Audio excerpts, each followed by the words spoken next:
Welcome in, whiskey freaks, to the Blind Tasting Podcast, your number one attitudinal bourbon destination. I'm John Stark, and I'll be bringing you candid and sometimes irreverent whiskey news, opinions, and reviews on the industry and the products they've been bringing us for hundreds of years. Today we discuss how the Illuminati is behind pretty much everything, and then we prove how 5G technology is controlling our thoughts. Yeah, no, we are not doing that today, but what we are doing is whiskey. Good old whiskey, the nectar of the gods. Well, I'd also argue that Hawaiian punch is the nectar of the gods too, but for today, let's just stick with the whiskey. I'm super passionate to talk about whiskey today, and I'm just thrilled to have listeners now, not only in the United States and Germany, but now in Italy and even Romania. So thanks, or grazie, to you folks over in Europe. I love you share the passion, and it's awesome to think we've got whiskey freaks all across the globe. And this just further proves my point that whiskey is now a worldwide phenomenon. Well, today, I've got a lot of topics to touch on. I want to talk about Ben Holladay's new Spiral Cut release. I want to talk about Diageo. Well, they've just revealed a massive new distillery in China. Still Austin, out of Texas. They just put on the biggest whiskey stunt I've seen in a while. And I'm going to give you my picks for the best bourbons to drink during these cold, dark winter months.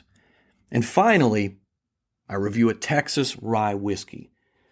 I've been seeing this one for a while now, and I've never pulled the trigger because, well, I figured it was too good to be true. Devil's River Rye. I want to see what it's all about, so I'm going to review that at the end of this episode. So here's the deal. I've been seeing Buffalo Trace bourbon whiskey, you know, the bottle with the buffalo on it, the one that so many folks go crazy for. Now, I like it a lot, but I'm not nutso about it.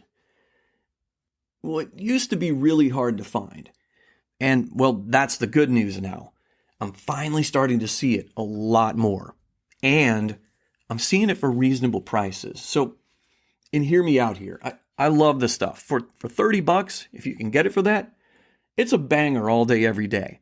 It hits all the things for me, and that makes for a solid pour. It's got the vanilla, the caramel. It's got a really nice finish. It's got that oakiness that we all love. It's great stuff. And like I said, it appears, at least anecdotally, and for those of you who have infinity bottles, anecdotally means unscientific observations. What I mean is, I'm seeing it all over the place for under $30. So keep your eyes peeled, because if you can grab it, I think you should do so. So my first actual topic today is about Ben Holladay. They've just announced a Spiral Cut whiskey release. Now, Ben Holladay, they're out of Weston, Missouri. They just made this big announcement, and I want to touch on both Ben Holladay, the man, and the distillery. So, okay, I don't want to touch on the man. I want to talk about him. So anyway, so Ben Holladay is considered one of the greatest unknown figures in American history. I'm going to have a little history lesson here, kids. You ever hear of this dude? Yeah, I hadn't heard of this dude either up until a few years ago, and I'm from Missouri. Well, this Ben, he was born in Kentucky, but he moved to Weston, Missouri, and it's out near Kansas City. And he lived out there as a teenager, and like so many people back in the Wild West times, he was in search of fame and fortune. Well, he actually became the OG transportation tycoon. He earned the title of the Stagecoach King for establishing the Overland Express stagecoach line. They were later sold to a company we've all heard of, Wells Fargo. Now, his empire also included steamships and streetcars, and he even owned a railroad. At one point, he even owned, get this, the Pony Express. That kind of makes sense since the Pony Express started in Missouri, not far from where the Ben Holladay distillery is to this day. It's only like 10 miles from St. Joseph, Missouri, where the Pony Express began. Now, Holladay's empire included silver mines and saloons and a whole bunch of other ventures. It made him, believe it or not, it made him the largest individual employer in the United States during the late 1800s. But now, well, the distillery is really the only piece of his legacy still standing. It all began long, long ago with the limestone spring. you've always heard about the water, right? Everybody wants to talk about the water. Well, this is the limestone spring, and this limestone spring was discovered by Lewis and Clark during their 1804 expedition. This pure limestone spring in what would become Weston, Missouri, was a rare find. And obviously the potential of the spring was recognized by two enterprising young brothers, Ben Holladay and Major David Holladay. After they visited the site where the spring was, which at the time was a meatpacking house, the Holladay brothers saw a greater purpose for the limestone spring: bourbon whiskey. So together, these guys founded a distillery way back in 1856. Now, the Holladay Distillery, almost done here, kids, almost done with the history here.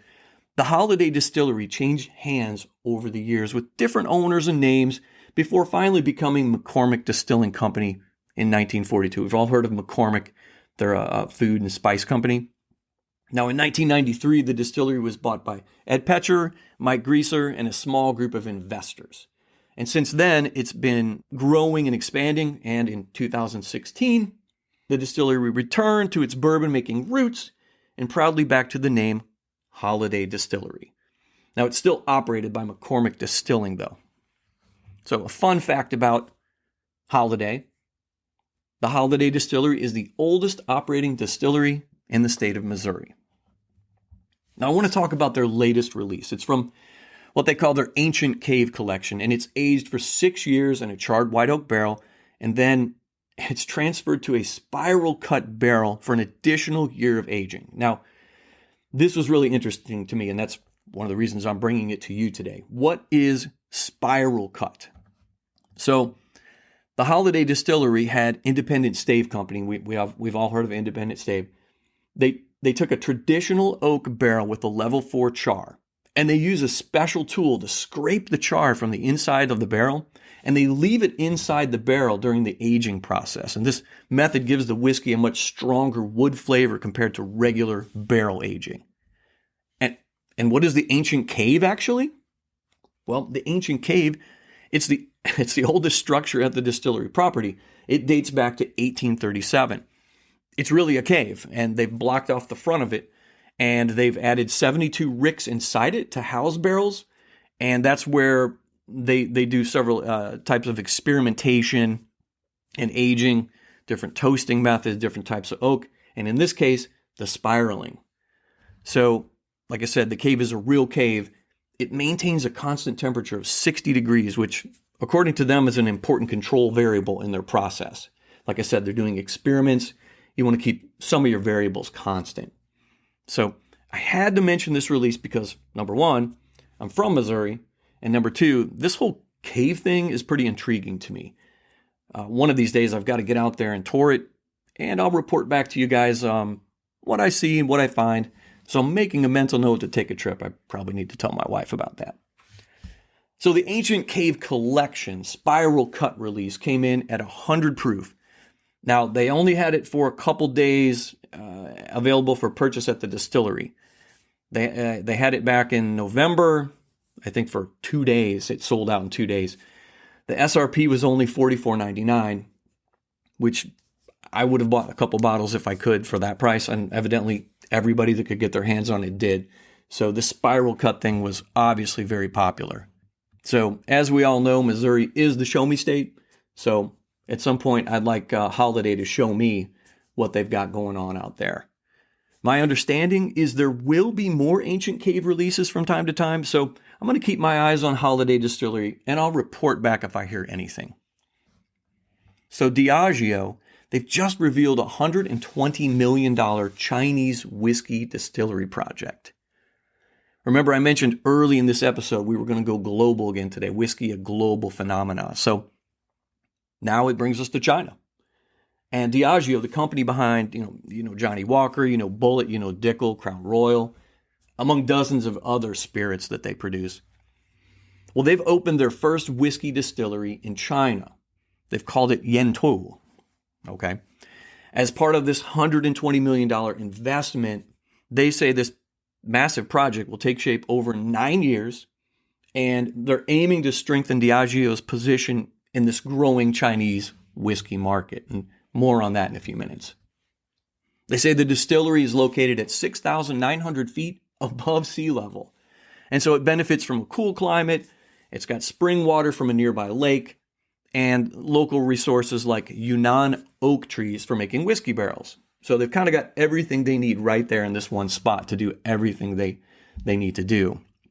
Now, Deborah Crew, she's Diageo's CEO. She says that, and I'm going to quote her, that by building the distillery in China, this highlights their confidence in Chinese whiskey. She says they're combining global expertise with local ingredients to create high-quality whiskey that will attract global interest and put China on the whiskey map.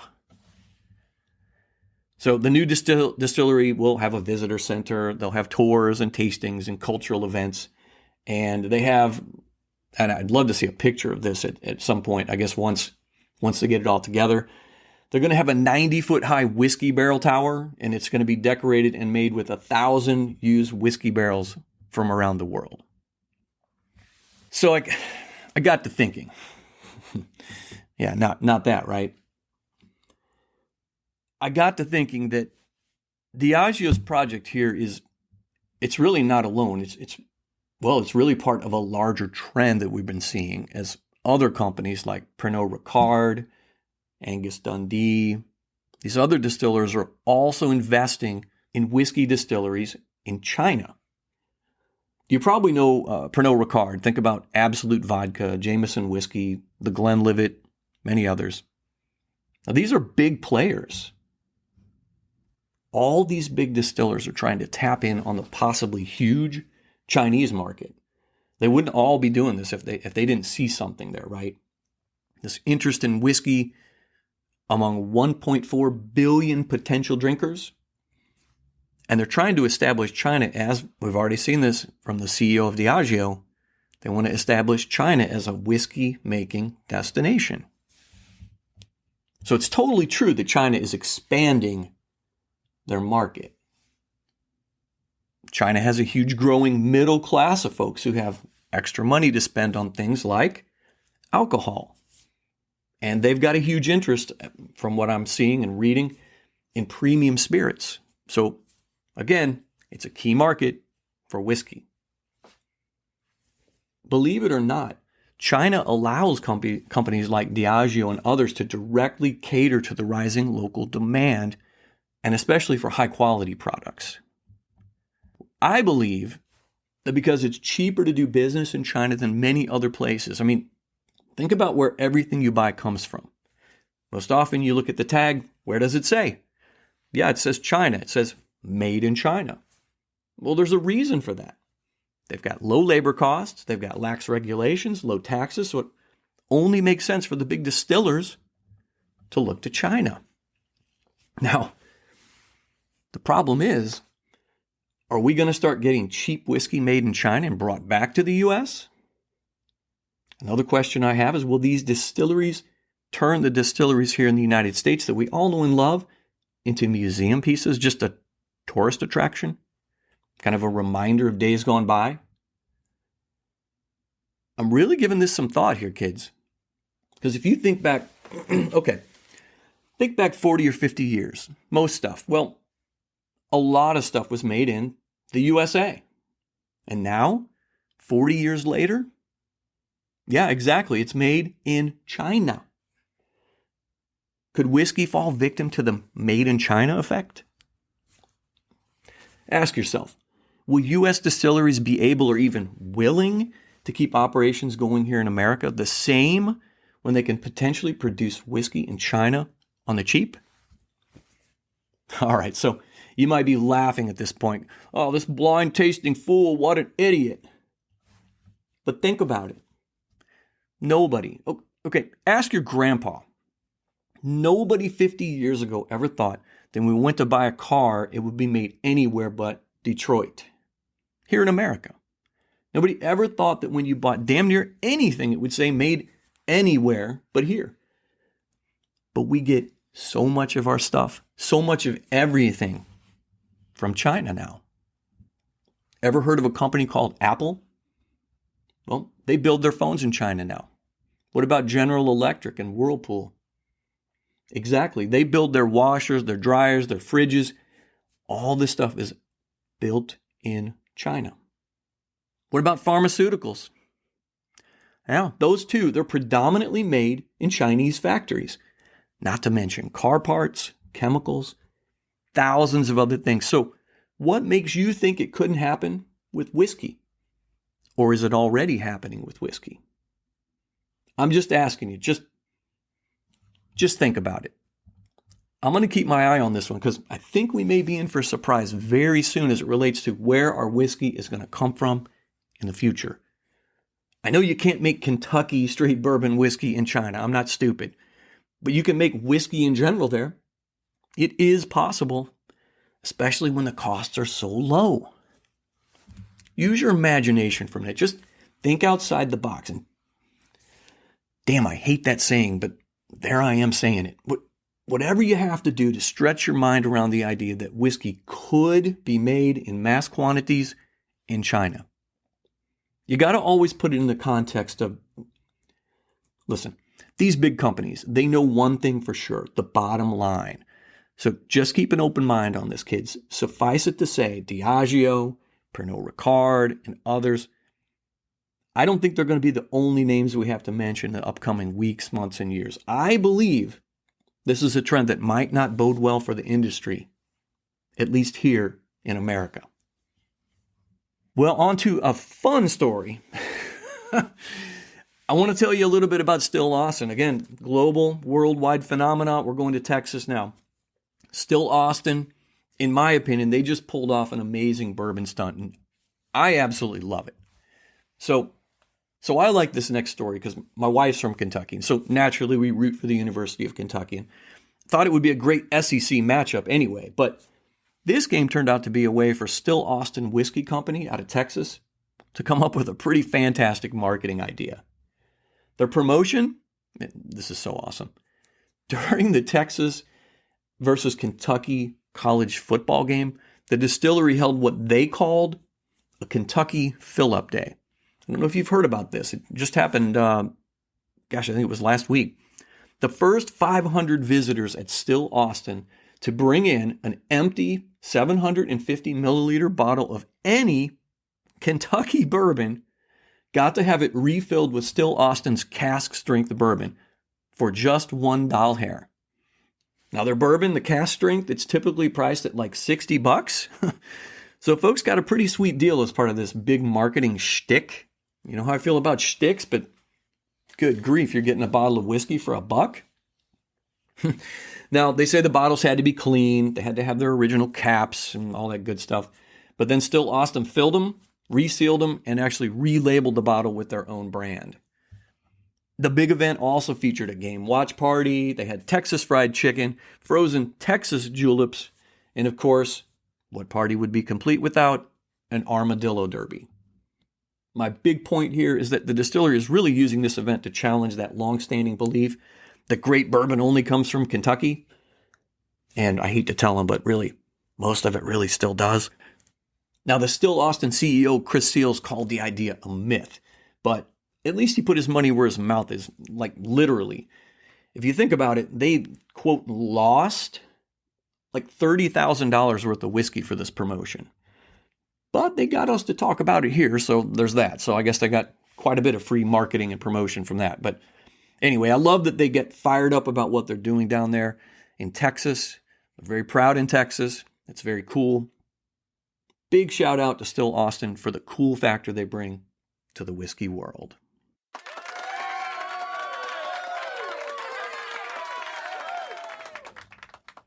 Well, now it's time for caring and sharing. I want to share my top 5 best bourbons to drink in the wintertime. Depending on where you live, where we live, it gets really cold. It snowed the other day. It's freezing here. God bless you if you're in Florida, Hawaii, or somewhere else listening today.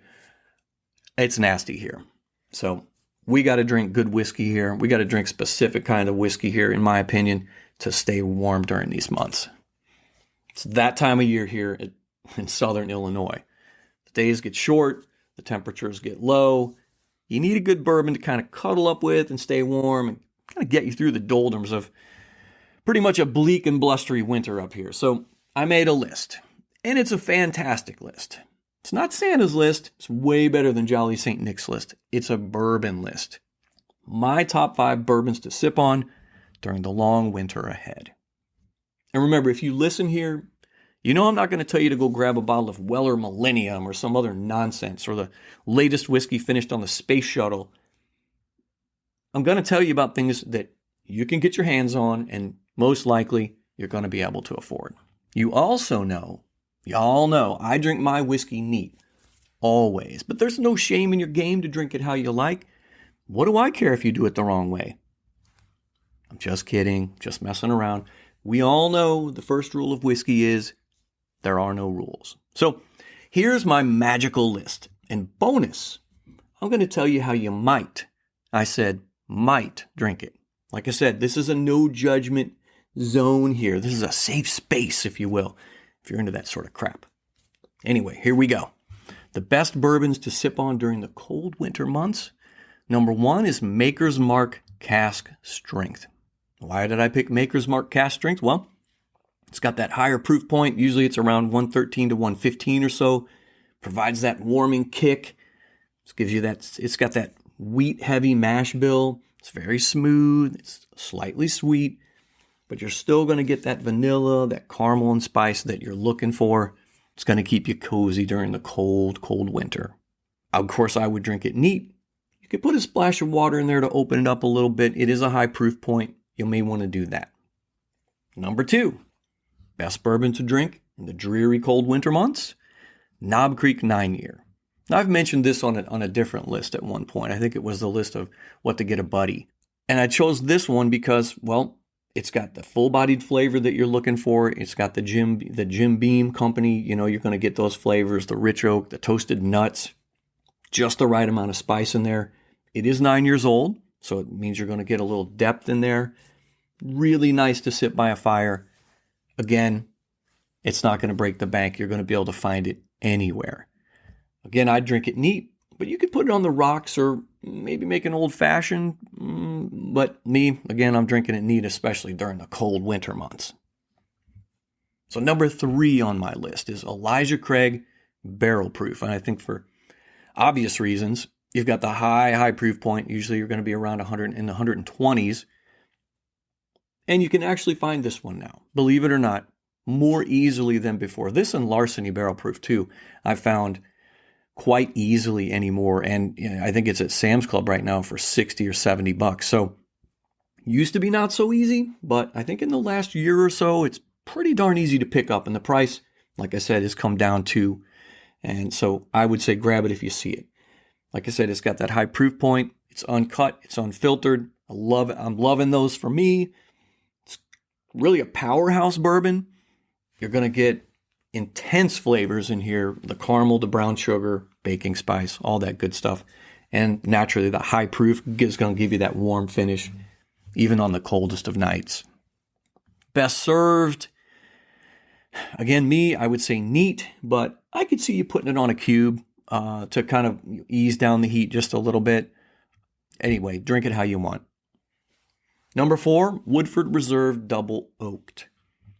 This one, because it's got that secondary aging in the toasted barrels, that's going to give it a little bit of a dessert-like quality. You're going to get rich chocolate and marshmallow in there maybe even a little spiced apple. It's delicious, and let's face it, it's comforting. Again, I drink it neat. I would also pair it with dark chocolate. For me, for a decadent experience. Now, I've mentioned that before. I grab those Baker's chocolate meltaways from Baker's Candies in Nebraska. I go up there regularly. I grab bags full of these things. They've got so many flavors to choose from. That being said, I usually grab the mocha or the dark chocolate to pair with certain bourbons, and I would definitely pair those with the Woodford Reserve Double Oaked. Highly recommend it. They're not paying me to say this, but I would still recommend them.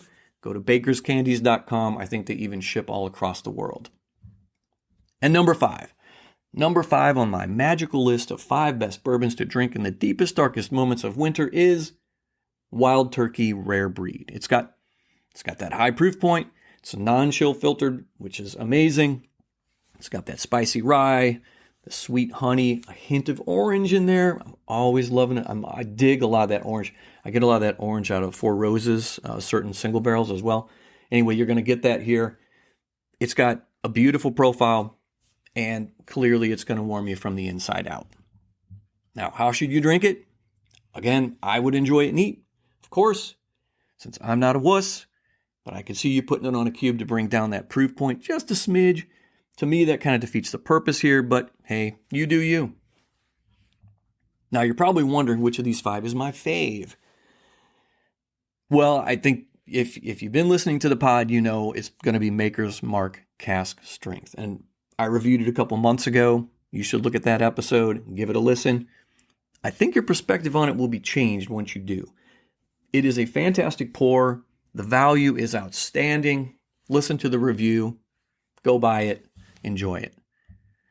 Okay, so back to wintertime pours in general. I believe you're going to really want bold, strong flavors during the dark, bleak, cold months of winter. And each of these 5 bourbons offers bold and complex flavors. They're all easy to find, easy to afford, and perfect for sipping slow and savoring the holiday season. Or maybe for some folks, just surviving the season, depending on how far north you live. So, on to the fun part, my review. And remember, this is not lifestyles of the rich and famous here. I am not Robin Leach. Okay, for those of you under 40, go Google it. For the rest of you, y'all know what I mean. So today, and remember, we're traveling the world again today, I'm cracking open a Texas whiskey, Devil's River Small Batch Rye Whiskey. Now, it was kind of a flyer picking this one up. I grabbed it because, well, for obvious reasons, it only cost $30 for the 750. You know my goal, well, at least one of them, is to try and review stuff you can actually find, and then I tell you if it's worth it or not, so you don't waste your hard-earned money. I'm kind of taking one for the team here, I guess, but I gotta say, once I looked into this distillery, and I did quite a bit of research on this one, I thought I'd definitely like to try what they're putting out. They've got a cool location, they've got a cool story. So is the whiskey any good? Well, there's really only one way to find out. We're going to do that right now. So let's talk about Devil's River whiskey, the story. And isn't that what a lot of whiskey is about? The story. Well, this story is a cool one. Now, how much is true? I don't know. But here's what the good folks at Devil's River tell us. They say Texas Ranger John Coffey Hayes was one of the first explorers to find Devil's River, the actual river, like water. At that time, the river was known to explorers as the San Pedro, named for St. Peter. Hayes stood at the rough waters. He peered into the deep canyons of this powerful river, and he deemed it worthy of a much stronger name, the Devil's River. And so it was. Now, they're super proud of the water they use at Devil's River Distillery, and the water comes from, you guessed it, the Devil's River. Now, the Devil's River flows for about 94 miles through the West Texas Hill Country. It flows eventually into the Rio Grande, near Del Rio, Texas, there on the border. So, what's important about the Devil's River? What makes it special? Well, the Devil's River is considered the most unspoiled river in Texas. Well, it's for a couple reasons, actually, because it's in a remote location, and if you look at a map, it is truly in the middle of nowhere. And that limits the pollution getting into it. The river also flows underground. This is cool. It flows underground for a bit, and as it passes underground, the gravel, the sand, and the limestone, it kind of scrubs the water clean before it emerges like 20 miles downstream. So it's already clean water, and then it gets even cleaner. The co-owner and president, Mike Cameron, specifically chose San Antonio and the Devil's River as their location because of the amazing water source. He says the limestone filtered water from the Devil's River is a key ingredient in our finishing process, and it gives our sinfully smooth whiskey a damn good taste. Like I said, they're kind of nutso about the water. So Devil's River Distillery was founded in 2017, and as of now, they produce bourbon, rye, they have a barrel-strength bourbon whiskey, they got a couple others. All of them are proudly Texas whiskeys. And that's something they're extremely proud of, to say the least. Texas people are, well, they're a different breed. The folks at Devil's River are absolutely no exception to that rule. And if all this that I've told you so far hasn't yet piqued your interest in Devil's River, they've recently partnered with professional wrestler and movie star Dave Bautista. How about that? You can find their whiskeys in 36 states and 5 countries. I found this rye whiskey I'm reviewing today in Illinois. Okay, I'm going to jump into the review now that we know a bit about these cats in Texas. The distillery is, like I said, Devil's River Distillery. I'm going to be drinking a rye whiskey. Comes in at 90 proof. Okay. This is the aggravating part here. The age. There is no age statement. And you know that bugs me right away. My spidey sense starts tingling when information is hard to find on a whiskey. And looking closely at the bottle, it only says rye whiskey, not straight rye. Okay. To be rye, it has to be 51% rye in the mash bill. So we know that. It's 51%. But straight rye has to be at least 2 years old and cannot be blended with anything else. So this is something, but we don't know what. Either it's mixed with something else, or it's not 2 years old, or possibly both. So right away, I'm kind of suspect, or as the cool kids say, I'm sus. So I'm sus at this point, and I looked on their website and elsewhere, and I can't find out why it's not a straight rye. It's aggravating. I even reached out to Devil's River Distillery, and guess what? They didn't even give me an answer. So that kind of pissed me off too.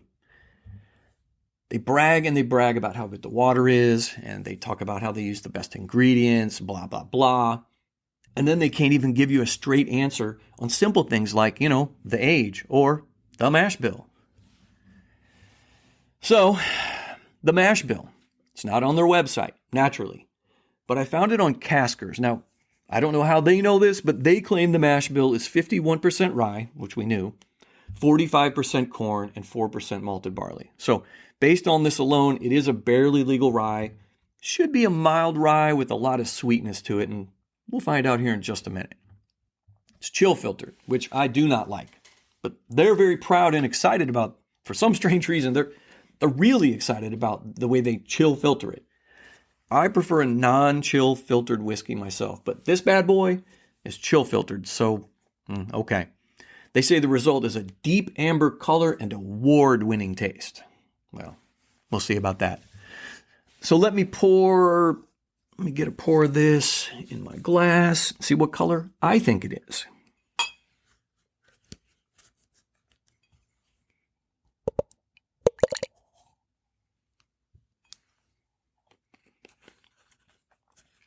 Okay, well, they say it's a deep amber color. I say it's something like a light amber color, maybe more like a light gold. It's not impressive, but it's not the worst color I've seen. And remember, they won't tell us the age, so hell, this could be a year old. Of course, the color is probably irrelevant, especially if you're counting on me for this piece of the puzzle, but sometimes gives you an idea of the breadth of flavors you're about to receive in your mouth. In my opinion, the darker the hue of the whiskey, the deeper the flavors. And I know that's not always true, but it is sometimes. So it is worth noting, and I'm going to tell you every single time. So I'm going to nose it a little bit here.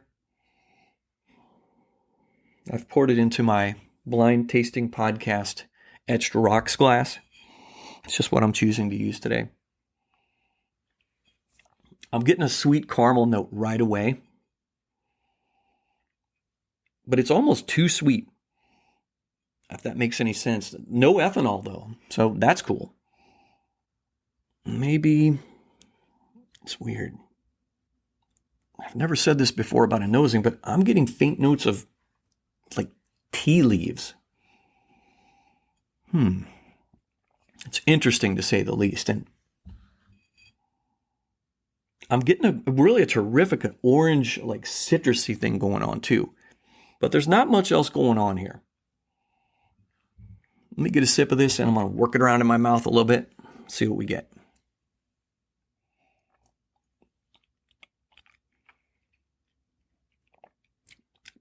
Do that Kentucky chew.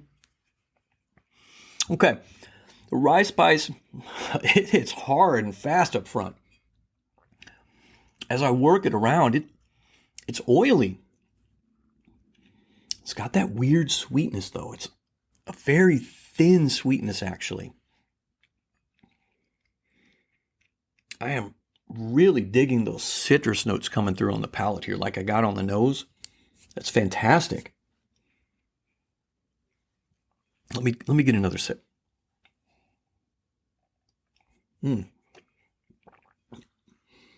I swear it's tea that I'm tasting, like sweet tea, but I don't mean like a sugary sweet tea, but like a really faint tea flavor.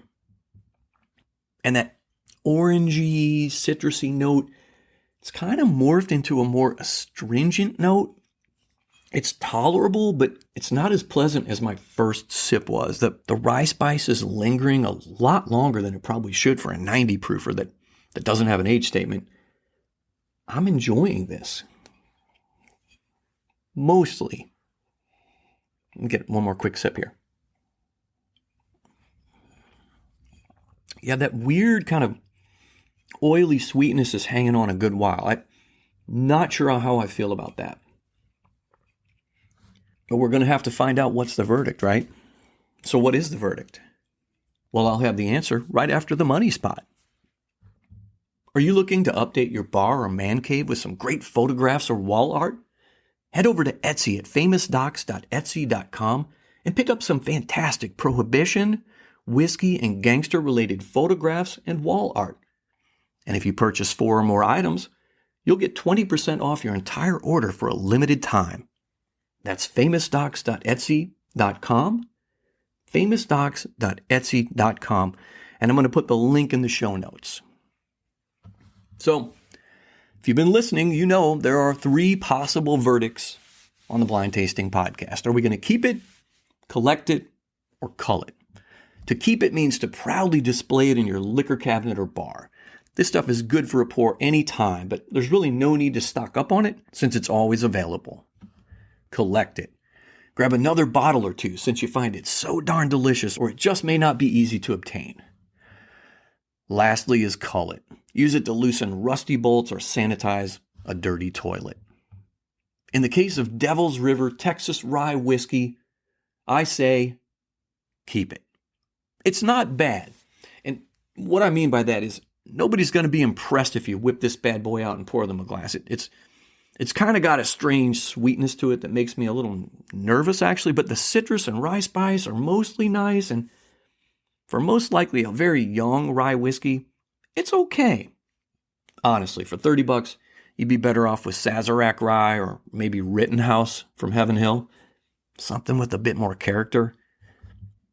This stuff lacks depth, and it's what I'd call unrefined. I mean, we still don't actually know how old it is, and it's really no surprise to me that this is the verdict. Now, if a buddy hooks you up with a bottle, I wouldn't let him drive my Bugatti, but I also wouldn't pour it down the drain. I mean, best use for this would be a mixer where you'll get all the benefit of that 90 proof punch, but none of the weirdness. I love the story about the water in Texas and all that, but the whiskey is not nearly as exciting as the story, in my opinion. I mean, maybe a newbie could sip on this, but like I said, at this price point, just grab Saz or Rittenhouse or even Old Forester rye. You'll thank me later. Now, before I go, remember to, if you like the podcast, or hell, even if you don't like it, subscribe on Apple, subscribe on YouTube, Spotify, all the places, kids. I don't make any money here, but I am trying to get the word out. And every like and every subscribe gets me more visibility, and it tricks that damn algorithm. So please and thank you. Last but not least, I got to give a shout out to the farmers, the distillery production guys and gals, the warehouse workers, the bottlers, and the truck drivers. These guys are the ones that make it happen. So cheers to all of them. Well, that's all I've got for today, Whiskey Freaks. Thanks for listening to the Blind Tasting Podcast, your #1 attitudinal bourbon destination.